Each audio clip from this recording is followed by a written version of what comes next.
How effective are your meetings? Do you have an agenda in every meeting? Are you leaving time for recap? Are you sending meeting recap summaries same day or maybe within 24 hours? Well, you're not alone. Most meetings out there are not being run effectively. We can all do a little better. We want to provide you with some tips to help you run meetings more effectively. Now, regardless of where you are in the sales process or MEDDICC, all these tips will apply.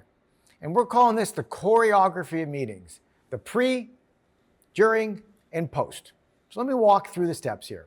Pre, let's start working through our checklist.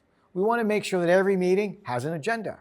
We want to make sure that the meeting's agenda is included in the calendar invite. We want to make sure that we're sending out the meeting confirmation with the agenda the morning before or the night before. Let's give our customer that we're meeting with an opportunity to give us feedback on the agenda and also potentially adjust the date or maybe invite more people because the agenda is that amazing. Let's also, pre-meeting, include any materials that may be useful, whether it's case study videos, whether it's product demonstrations. I love sending information ahead of time as long as I've got some insight into what's going on in their business and there's some relevance. Now let's shift to the meeting. In the meeting, we want to make sure we're kicking it off with an agenda.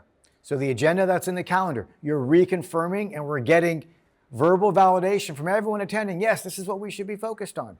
And then you're managing the time. We want to make sure that you're working through the agenda, that you're curious, you're asking questions. We want to make sure that if you're using slides, that you're leaving time to ask questions and you're looking for feedback, right? So you got to manage the time. And if it's a 30-minute meeting, try and end the meeting about 10 minutes early so you can collect feedback. And most importantly, you can recap and start focusing on next steps. And so from pre to during, we want to make sure that we are focused in on the agenda. We want to make sure that we are curious and we want to make sure we're getting to a place that we've got a recap that we can deliver and that we've summarized what we heard and that we're having a conversation with our customers. Because then the third step in the choreography of meetings is the post-meeting follow-up. So make sure you're sending out those recap emails. Remember, they're written thoughtfully in a compelling manner. You're using your customers' words, and then you're sending out the email within the same day or within 24 hours. You got to drive urgency. And if you're not driving urgency through your communications, you're missing an opportunity to progress a deal forward. Now, here's something new that's happening in the world. Because we're living in a virtual remote world, a lot of times sales and customer teams are able to share information in a digital buyer site ahead of time. It's amazing.